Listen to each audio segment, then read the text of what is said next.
Now, that's what gets me in my questions.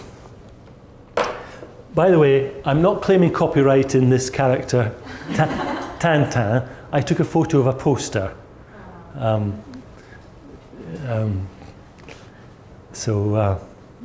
Yeah, that would be criminal to claim I've invented this character. He's a Belgian creation, Hergé, and yes, now popularised in films as well as cartoons and books. So questions. Is there a single unifying concept of social capital? Well, if you read the social capital literature, you come across the same ideas again and again. You know, individual social capital, community social capital, this bonding and bridging, to some extent the cognitive and structural. You come across it again and again. When it comes to specific measures, way the most popular are things about trust, but not just that. And then there's all these questions about participating, voluntary participation, how many groups are you a member of, how often do you go to meetings, whether you're an office holder in these groups. So there's a sort of, the thing that's unified is, it's the same measures coming up again and again. Where my question mark is there some sort of concept that we're measuring? Or are we measuring lots of different things? That's one question. To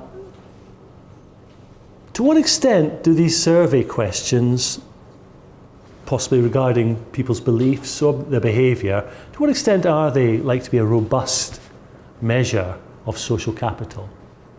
Now, I do want to stress that sometimes these measures are simply being used as a snapshot over time, and the issue is, what direction are things going in? Is more trust about or less, and so on. Putnam, who's popularised a huge amount of this, had a very famous book called Bowling Alone. And the idea was his observation that, this is 10-pin bowling, his observation that bowling was very, very, very popular in the United States, but something had changed over time. And what had changed was it used to be bowling clubs, and people were members of clubs and they met together. But over time, that had decreased hugely, and individuals, or maybe not just solely by themselves, but in smaller groups, but not formal groups, not clubs, were doing their bowling outside of clubs, but still bowling was popular. And his interpretation of this as a political scientist was actually there's a lot more going on than, it's not just about bowling. There's some trends in American society that were leading to less participation, less engagement in civic events, less engagement in political activity, and so on.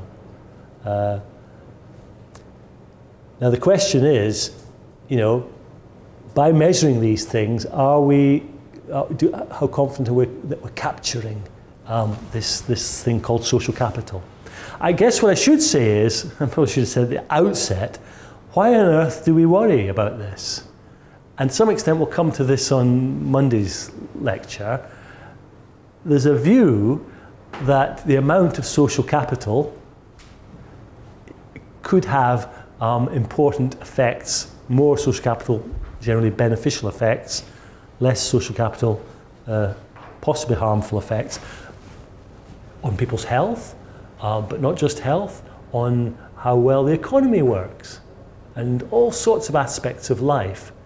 Because we are social animals, we don't exist, well, we exist as individuals, but we are working together to some extent, we are cooperating. And the more cooperation we've got, the more we're willing and able to trust in each other, the more we can achieve. Whether that be with respect to people's health, or that just be with respect to economic development. I should maybe say that at the outset, but we'll come back to that on Monday. So what do you think?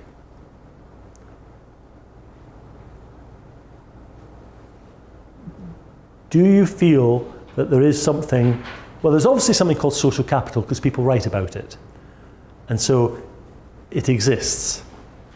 But do you feel it doesn't exist because people write about it? It is there.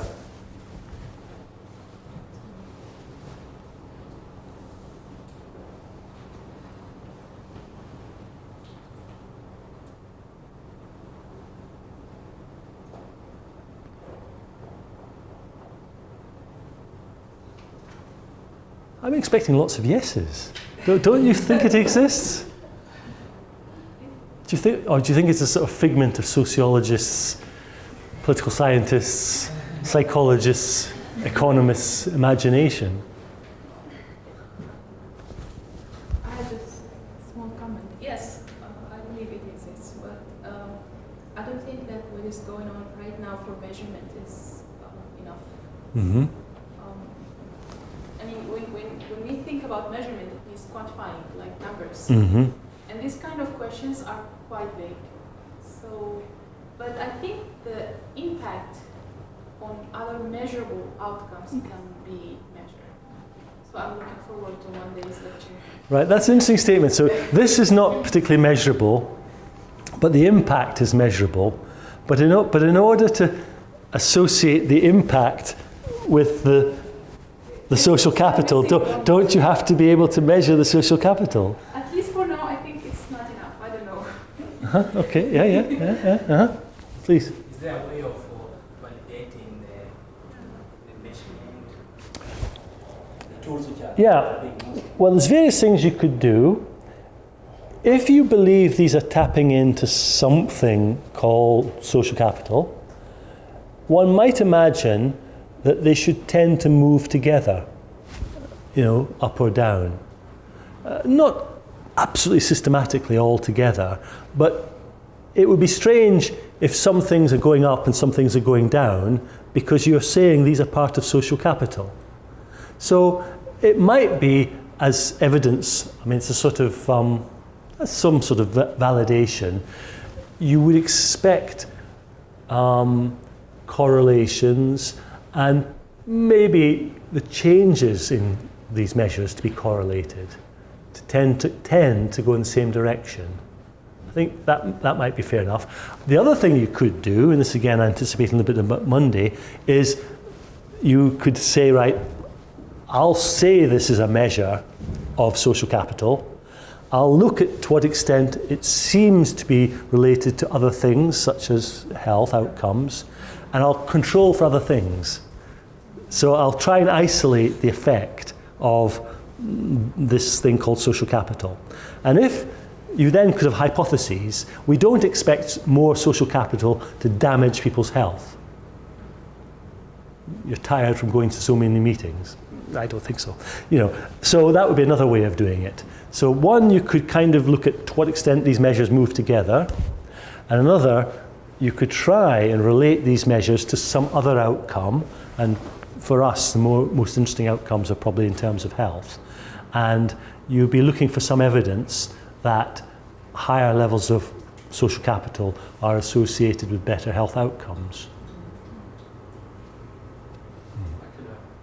I think I've answered some questions there answering these questions, and I didn't know why I was being asked this kind of question, so now I understand. Ah, right. Why was somebody asking you? Why are you asking this? Yeah. Well, yeah. I thought some of the questions were not about specific or difficult to answer. Mm-hmm. Yeah. That's probably why you're being asked them. Yeah. Other views? Yes.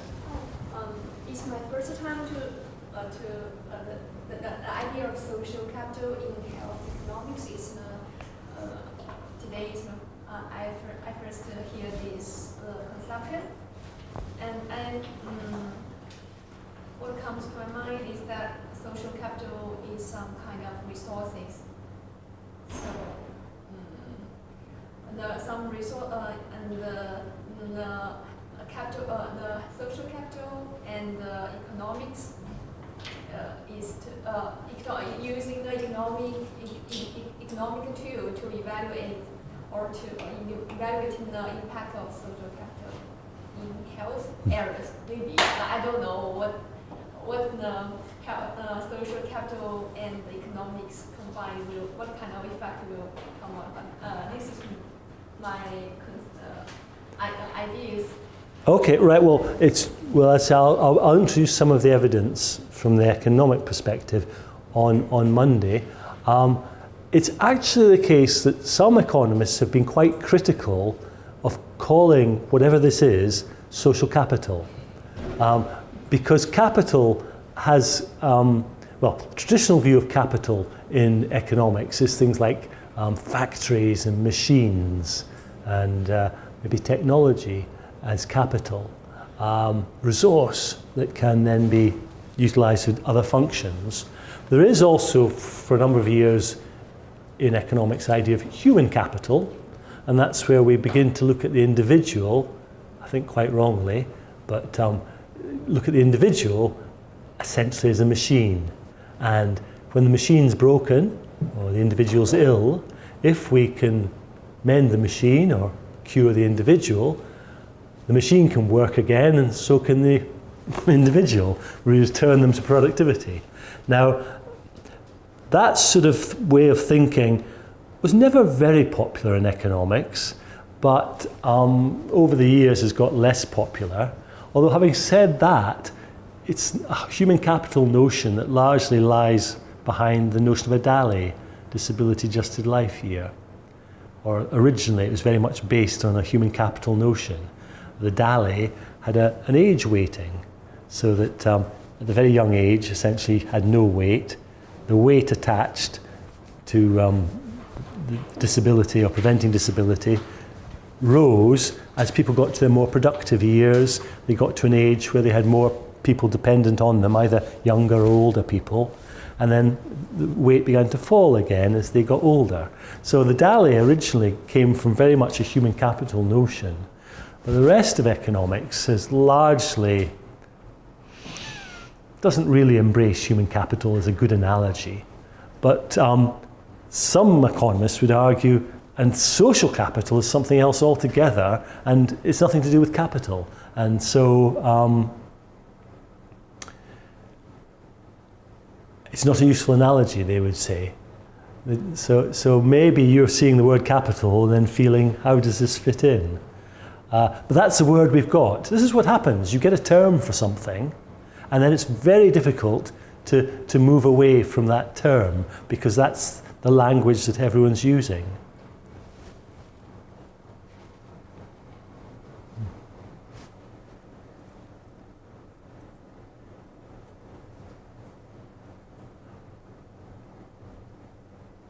To what extent do you think these sorts of elements, sorts of things I've outlined, things like trust and so on, and participation in organisations, to what extent do you think it does measure, let's call it social capital, it measures this thing? Yes? Thank you, Professor. I think it's a very interesting topic. And actually, I guess social capital is quite versatile in different countries with different social culture and different environments. So I guess that what have learned today, we may have a basic principle. We measure it from the individual level, community level, even national level. So I find it's very interesting. I'm considering how to measure it in China. Mm-hmm. Yes. And also, I just get social capital. This word is quite, maybe we are talking about some general social capital. And maybe we have some social capital related to health, social capital related to education, even science. So maybe in different items, I guess. I'm looking forward to the Right, lectures. I see. So that raises a very interesting possibility. We could have something called social capital, which has impact in different areas. One area of impact be it might affect health outcomes. Yes. But what you also raise is the possibility that there isn't just one type of social capital, and the social capital that's relevant for health Yes. might be different from the social capital that's relevant for education. Yes, maybe. That's true. I mean, for example, just thinking on my feet, for education, one of the most important things, I guess, is almost belief in the future. Because why invest in yourself? You know, why make the sacrifices now to gain more education? Well, economists sometimes call education an investment good and a consumption good. So you could just do more education because you enjoy it. But there's a strong investment motive, I think, for most individuals, that you are having, just rubbish the notion of human capital, you are building up your capital stock with more education. The real benefit, a large part of the benefit, will only be in the future, the opportunities it gives you in the future. Now, so in order to encourage individuals to take up more education, you want to make the future look more assured or more available to them. Now that might be different from health. Maybe the payback in health is more immediate, and there's reasons. We don't have to just believe in a future. We just know we want to be healthy. So there might be a difference there. That's interesting. I don't think I've really come across that in the literature. They do tend to try and. Well, the thing is, the people who believe in it want to write about it as if it is this unifying concept. And then the people who don't believe in it probably don't write about it very much. Now, I think there's an interesting question. Are there not just different types of social capital in the sense of individual, community, cognitive, structural, but are there different types of social capital in different sectors of the economy? It's interesting.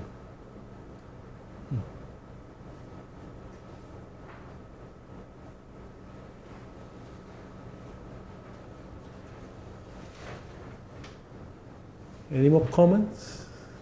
Questions?